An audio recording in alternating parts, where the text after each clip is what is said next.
When I met Kalyan, I was impressed. Out of all the RI presidents I met, he's the most humble president that I've met. Kalyan was born in 1942 in Kolkata, India.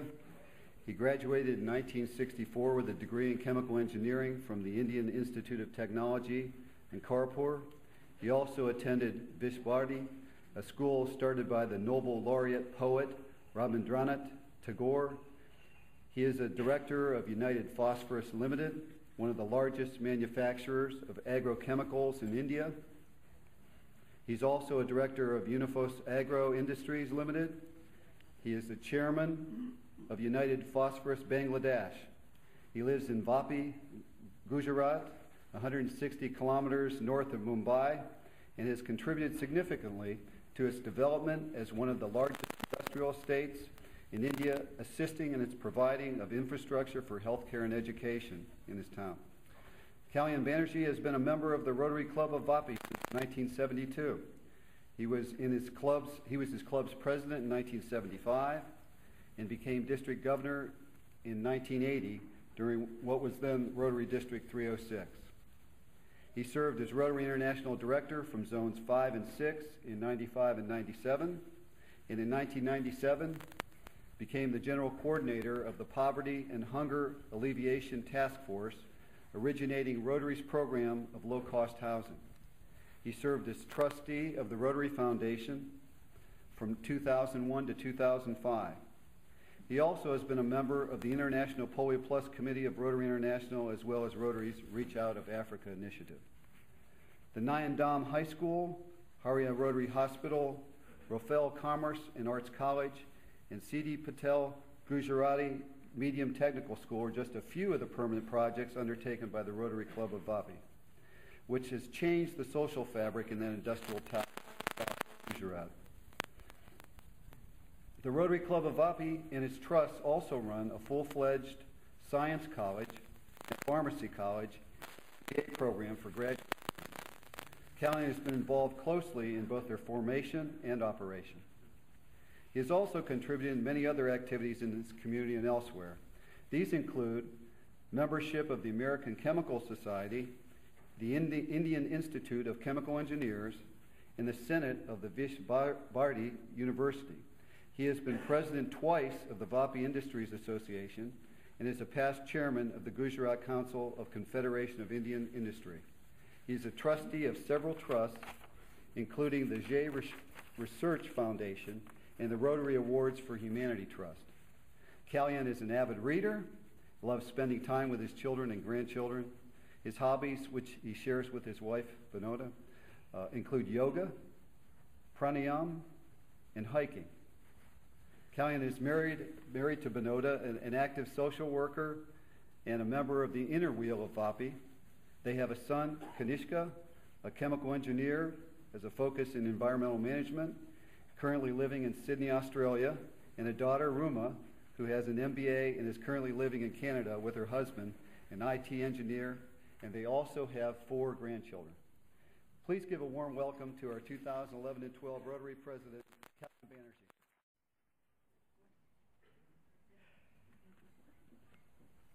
My brothers and sisters in Rotary, incoming club president 2011-12 in the Mid-South Pets. Good evening to you all. It's a pleasure to be back in Nashville after about 6 months, I guess, back to the place where Vinod and I had attended our first ever Institute for Past and Current RI Officers convened by Director Fred Hahn, who is here tonight, and of course also present on that occasion was Trustee John Jerm, also here tonight. So thank you again, my friends, for having us back. Permit me to add, if you please, that this is our 3rd Pets event in the past 24 hours. Dallas last night and Greensboro this afternoon. And if you also take into account that I flew in to Dallas from Delhi in India on a 20-hour flight, arriving just about 3 hours before dinner yesterday. And although my watch, said the flight took just 11 hours on the same day, because I started in the morning at 3 o'clock and arrived here at 3 o'clock. And the fact that right now it's about 5 o'clock in the morning on Sunday in India, you will perhaps understand when I say that my body clock isn't quite in tune with my wristwatch. So if you hear your speaker tonight suddenly trail off and go zzz like that, I shall seek your understanding, and hopefully that will be a change from the speaker putting the audience to sleep.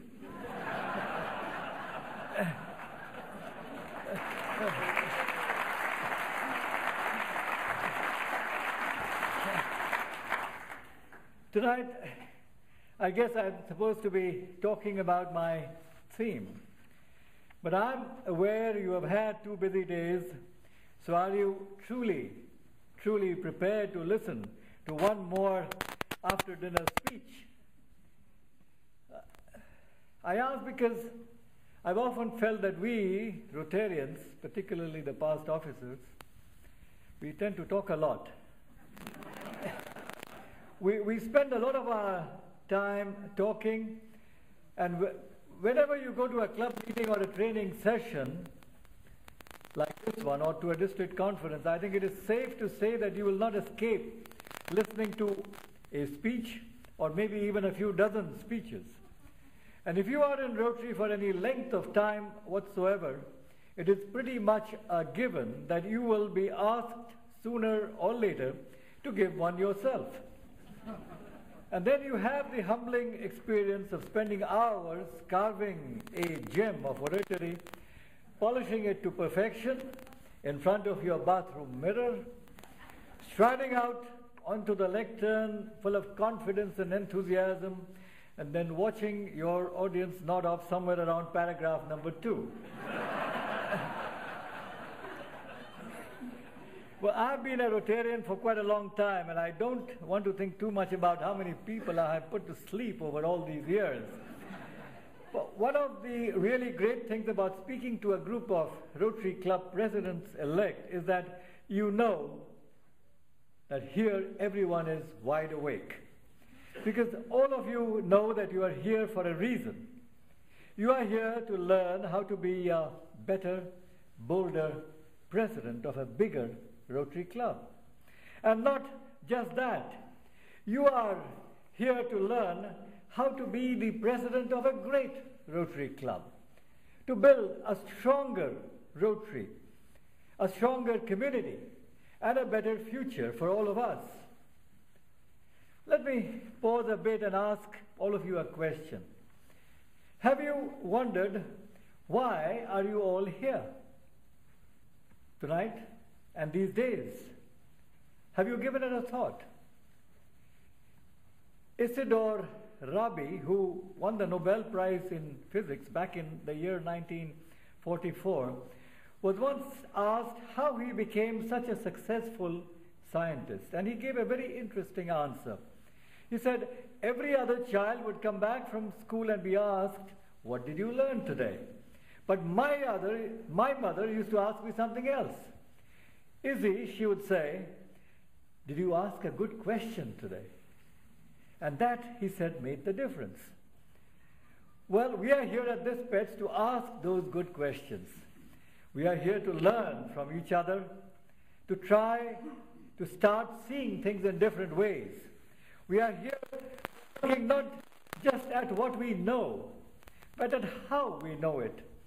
We are trying to understand our clubs better so that we can really do the very best job we can in our Rotary offices come July 1st. Yes. Really. We are here to help each other, to do what we can, to try to increase a little bit the amount of kindness and love and caring in the world. And none of us can really know today just what the repercussions will be down the road of the things we do. But I do believe absolutely that does come around. When we do good things for people, it doesn't end with them. The effects ripple on and on. And you would be surprised how far they go. Some of you who know me already know how much I love a good story. And today, I'd like to tell you one about a student at Stanford University in California back in 1892. A poor but enterprising student there decided to make a concert at the university.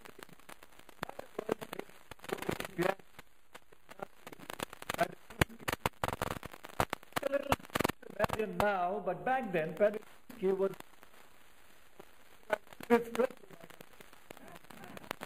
and so it seemed that the prize could not lose. It did, however, lose, and the student, because the student was a good engineer but a bad publicist, and he made one grave mistake. He forgot that he had to advertise his concert. And of course, this meant that no one showed up. But he still owed Banerjee his fee, along with the fees of the concert hall and so on. Well, of course, the poor student was horrified when he realized and asked Banerjee not to play, since he couldn't be paid. But Banerjee did play, and when he had it explained to him what had happened, he took pity on the poor fellow and paid the concert's bill out of his own pocket. 17 years later, Banerjee became Prime Minister of Poland. During one of the worst periods in Polish history, a time of terrible famine and suffering. And it was fortunate indeed for him that the young man he had helped was named Herbert Hoover. And he had gone on to become the President of the United States. But Hoover had not forgotten that night in Stanford, so many years earlier. When he visited Warsaw to meet with Banerjee, he was met by 25,000 children who had come to greet him, nearly all of them barefoot. Within hours, he telegraphed Washington, and 700,000 overcoats and 700,000 pairs of shoes were shipped to Poland before the onset of winter. Another 500,000 coats and shoes were delivered in the following 2 years. By 1922, 500 million meals had been provided, feeding 2 million people out of 10,000 kitchens, all with food and equipment provided by the Americans. 90 years later, we know those numbers, but we will never be able to count the lives that were saved and the suffering that was eased by all of this. Why did it all happen? It happened because of the orders of one American president who had not forgotten kindness shown to him by one Polish pianist so many years before. Now, Hoover was a great humanitarian and an orphan who felt deeply the suffering of children. Perhaps he would have done it anyway, but one cannot know. One can never know where the good one does will reach. We can only know that we should never miss a chance to do another soul, whatever kindness that we can do. Nobody else is going to do it for us. If we want there to be kindness in the world, we have to put it there.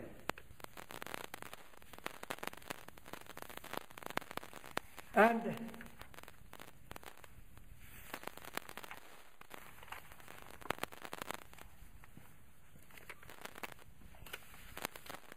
there's connection here somewhere.